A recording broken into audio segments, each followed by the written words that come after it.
très chiant.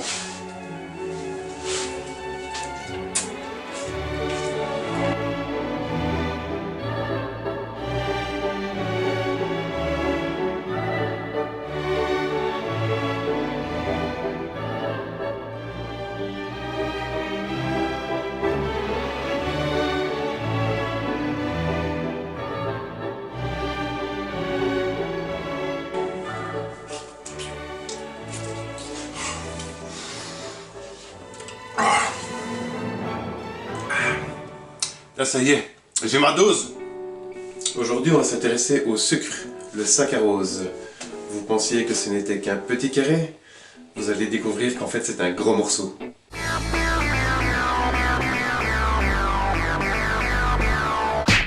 Dans les années 1800, un Belge ou un Français en consommait en moyenne 1 à 2 kg par an, contre 35 kg aujourd'hui. Pourtant, le sucre industriel raffiné est totalement inadapté à l'être humain et produit sur lui des effets néfastes constants, et ce, même à faible dose. Comme je l'ai expliqué dans mon top 10 spécial zombie, le sucre industriel, c'est du saccharose 100% pur. Donc association fructose-glucose, et rien d'autre.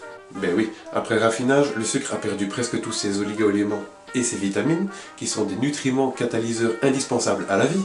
Seulement, vu que la réaction biochimique de la digestion fait intervenir ces catalyseurs, et comme elle ne les trouve pas dans le sucre, à ce moment-là, elle les prend dans l'organisme. Donc, ça veut dire que votre digestion va venir grappiller sur vos tissus, sur vos os, sur vos muscles, sur vos organes. Clairement, ça nous affaiblit. Et en plus de ça, ça épuise des réserves qui ne peuvent jamais se reconstituer, ou presque pas. Une grande partie de ce sucre ne se consomme pas et n'est donc pas assimilé. Il forme une espèce de mélasse, de caramel, qui nous bitumise partout de l'intérieur, jusqu'au niveau cellulaire. Et je vous jure qu'il n'existe rien de plus immonde à nettoyer pour ce pauvre système immunitaire qui pleure sa mère depuis toujours.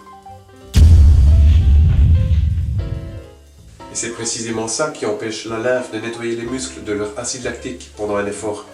Et c'est à cause de ça que pour beaucoup de gens, le fait de faire 5 minutes de sport ou de faire chauffer un peu ses muscles, c'est très douloureux. Sinon, faire du sport, ça fait pas mal normalement. Ensuite, parlons des intestins. Cette mélasse a la particularité de les tapisser partout de l'intérieur et de tout recouvrir un petit peu comme une nappe de pétrole sur la mer par exemple, qui forme une fine pellicule partout à l'intérieur. Ce qui diminue considérablement l'assimilation des nutriments par votre intestin. Et je ne parle même pas du fait que votre flore microbienne est heureuse de passer toute sa vie dans une marée noire.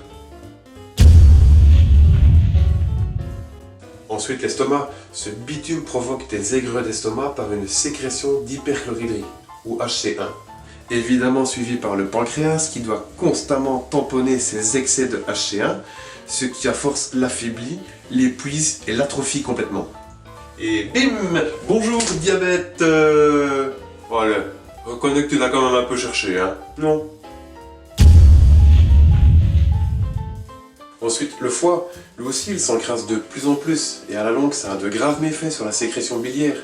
En plus de ça, ces cellules n'arrivent pas à éliminer cette mélasse, et finissent par l'absorber jusqu'à s'asphyxier. Et enfin, les glandes salivaires et l'odorat. Bref, le sens du goût, quoi. Mais premièrement, il atténue l'odorat. Et ensuite, il modifie et endort les glandes salivaires. Et c'est aussi le principal responsable des caries. Bref, c'est lui le coupable. C'est à cause de lui qu'on a perdu notre appétence pour les fruits et les légumes. C'est à cause de lui que les gens n'arrivent plus du tout à notre époque à manger juste 5 fruits et légumes par jour, ce qui pour moi est le strict minimum. Et c'est le même topo pour tous les organes du corps. Je vous laisse imaginer le carnage que c'est. Renseignez-vous et vous verrez qu'un des moteurs du vieillissement, c'est la thésaurismose, autrement dit la caramélisation. Il est à l'origine des insuffisances immunitaires avec tout ce que ça implique. Donc maladie, cancer, diabète, obésité, infection ORL. Bref, il est clairement le responsable de la diminution générale de la résistance de la population aux agressions infectieuses. Au lieu d'aider à construire et à renforcer le développement cellulaire, il l'arrête par une véritable noyade. Et je ne parle même pas du fait qu'il cause de graves perturbations définitives au développement endocrinien. Il induit une fatigue cérébrale parce que le cerveau n'est plus correctement alimenté en glucose. Il en résulte deux choses. Difficulté d'attention et ensuite baisse de la résistance aux travaux aussi bien physiques qu'intellectuels. Et ensuite, il induit au cerveau une vraie dépendance, une vraie toxicomanie, qui est vraiment catastrophique pour l'avenir de la personne intoxiquée. Ensuite, parlons un petit peu reproduction et stérilité. Les cellules germinales se retrouvent toutes asphyxiées par un apport de carbone trop important. Et le carbone, s'il est source de vie, en excès, il la menace. Donc concrètement, il y a une intoxication lente et progressive de nos coucougnettes. Et maintenant, on arrive à l'indice glycémique. Et histoire de simplifier les choses, on va y aller step by step. Cool quoi. Histoire de mieux visualiser tout ça, on va passer par un petit graphique. Donc le truc tout simple, deux axes, X, Y. X, c'est le temps, ça représente une journée, et Y, ça représente le niveau d'énergie. Pour commencer, les indices glycémiques hauts, donc une alimentation clairement sucrée. Comment ça se passe en gros dans une journée? Concrètement, on se lève le matin, on déjeune.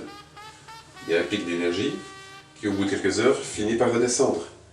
Puis on remange, généralement vers 10-11 heures, la collation. L'énergie remonte, elle finit par redescendre quelques heures plus tard. Là on arrive vers 13 heures au repas de midi. On remange, l'énergie remonte, elle finit par redescendre. On arrive à 16-17 heures, l'heure du goûter, deuxième petite collation. L'énergie remonte à nouveau, elle redescend encore après. Et là on arrive au repas du soir, le souper, où on remange à nouveau, l'énergie remonte. Et puis, fin de la journée, on arrive à la journée suivante. Évidemment, suite à ça, certains vont venir me dire « Oui, mais des pics pareils et des creux aussi énormes, ça ne représente pas ce que je ressens dans une journée. Je n'ai pas des différences pareilles d'une heure à l'autre, c'est pas possible. » Et en effet, ce qui se passe, c'est que le corps ne sait pas gérer une quantité illimitée d'énergie. Il est limité à ses 100%, sa limite, il ne sait pas aller plus haut. Et toute énergie qui est au-dessus de cette barre des 100% n'est que de l'énergie factice, inutilisée. Maintenant, voyons ce que ça donne avec une indice glycémique qui est beaucoup plus basse. En gros, c'est mon alimentation depuis quelques mois. Concrètement, qu'est-ce qui se passe?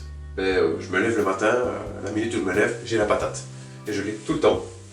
Si je déjeune pas, je l'ai jusqu'à midi, 2 heures, jusqu'à ce que j'ai envie de manger. Puis je mange.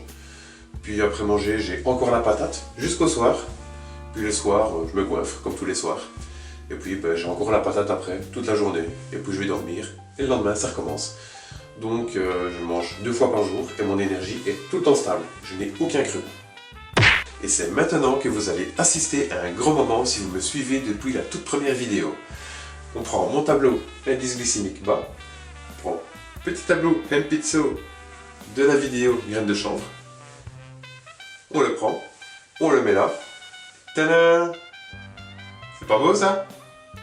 Bon, ça évidemment c'était dans le meilleur des cas. Ça c'est la solution la plus optimale. Maintenant on va voir ce qui va se passer dans le pire des cas. On prend le tableau indice glycémique haut. On prend le tableau MPizzo de la vidéo spéciale zombie. On fait la même chose, on fusionne et voilà le résultat. Et maintenant pour que vous puissiez comparer, je remets le meilleur des cas avec le pire des cas.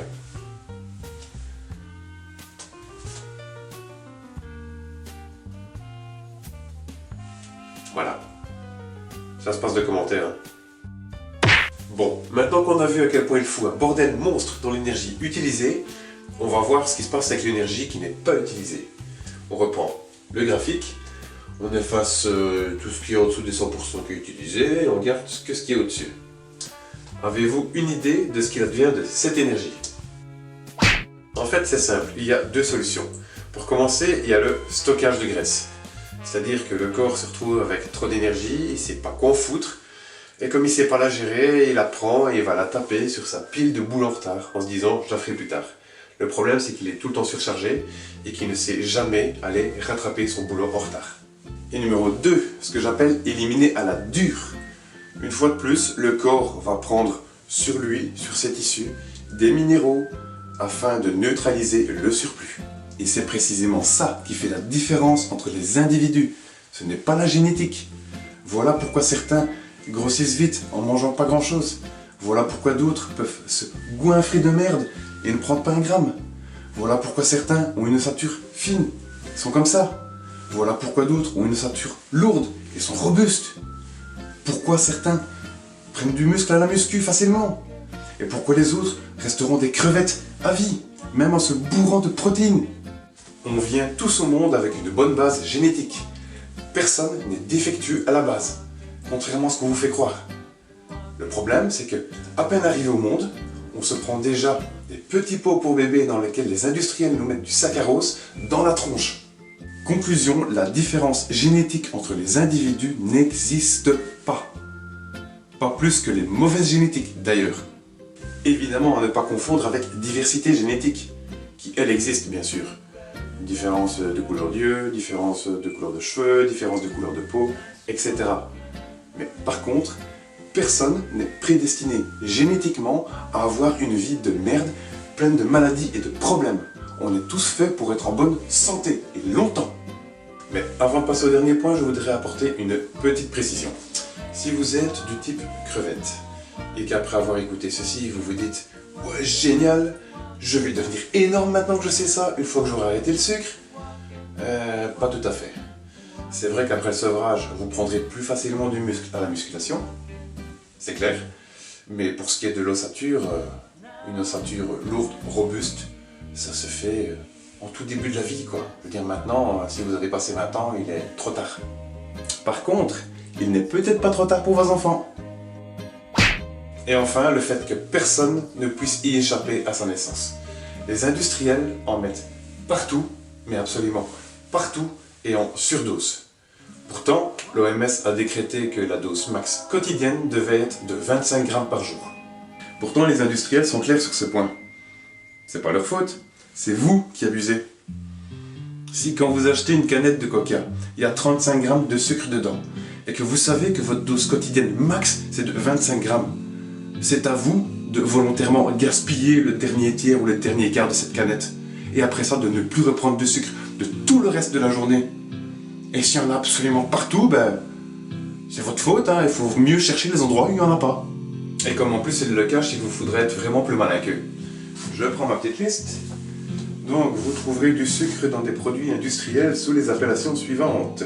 Sucre, glucose, sirop de glucose, amidon, concentré de jus de fruits, dextrine, dextrose, extrait de malt d'orge, fructose, maltodextrine, maltose, mélasse, saccharose, sirop de maïs, de malt, de riz, d'agave, etc. Bref, tous les sirops.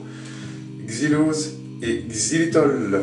Parlons franchement, combien parmi vous ont cette liste avec eux quand ils font les courses? Vous savez, quand j'ai commencé mes recherches sur le sucre, je m'attendais vraiment pas à tomber sur un truc aussi énorme. Mais plus j'ai avancé dans mes recherches et dans mon sevrage, et plus j'ai compris que j'avais vraiment une bombe qui pouvait changer ce monde entre les mains. Mais le problème, c'est que je suis rien, je suis personne. Et je vais me frotter à des gens qui sont beaucoup plus énormes que moi, qui ont beaucoup plus de pouvoir, et qui, s'ils le désirent, pourront me faire fermer ma gueule très rapidement. Et peut-être même bien me foutre ma vie en l'air en fait. Mais j'aurais pu me retirer de ce processus, mais non. Je vais aller jusqu'au bout. Ça en vaut la peine. Maintenant que j'y repense, je suis complètement sidéré et outré de penser au fait qu'on m'a complètement rendu accro à une des pires drogues de notre époque. On m'a fait croire que c'était bon pour la santé, que ça donnait de l'énergie et tout ça. Et en fin de compte, ça m'a foutu ma vie en l'air. 35 ans de ma vie perdue, gâchée, jusqu'à ce que je puisse enfin sortir de ce brouillard et prendre la pilule rouge en somme. Depuis que je suis sorti de mon sevrage, ma vie a vraiment changé. Et d'ailleurs, depuis, mon corps ne tolère plus ce sucre. Le moindre gramme que je fais rentrer dans mon organisme, il le rejette aussitôt. Preuve qu'on n'est vraiment pas fait pour ce truc. Ici s'achève la première partie de l'épisode sur le sucre. Je vous donne le programme de la deuxième partie. On parlera du sevrage. J'expliquerai comment ça se passe, comment s'est passé le mien. Comment c'est après, ce que ça apporte. Les trucs pour le faciliter. On parlera aussi des sucres dits naturels, comme le sucre complet ou le miel. On parlera aussi de comment le corps le rejette. On parlera de boutons, d'acné, de furoncles. Je vous donnerai 2 moyens sûrs de stopper l'acné. Je pense que ça va intéresser du monde. Et donc voilà. Avant de finir, une petite chose. Et bien voilà, je me suis téléporté à Intermarché. J'avais dans l'idée d'aller dans le rayon où il y a du sucre, et prendre 35 kg de sucre et boum, les poser devant la caméra pour vous montrer quoi. Seulement j'ai été stoppé net à l'accueil. J'ai parlé à un gars qui a téléphoné au directeur, qui a essayé d'insister, j'ai essayé d'avoir des explications et tout ça. Mais non, je me fais juste virer comme de la merde et je peux pas aller filmer 35 kg de sucre. Trop chaud. Enfin voilà, j'espère que ce petit épisode vous a plu. N'hésitez pas à vous abonner et à la prochaine. Oh, I got spurs that jingle, I got jingle, spurs jingle. that jingle, jangle, As I go jingle. riding merrily As I along. go riding merrily And they're along. singing, oh, ain't you glad And you're they're single? singing, oh, ain't you glad that And you're that song single? ain't so very far And from that song wrong. ain't so very far from wrong. Oh, Lily Bell, though I may have done some fooling, this is why I never found that I never spells that jingle, I got jingle, jingle. spurs that jingle, As I jangle, go jingle. riding merrily As I along. go riding merrily And they along. sing, oh, ain't you glad And you're they sing, single? oh, ain't you glad that And you're that song single? ain't so very far And that from wrong. song ain't so very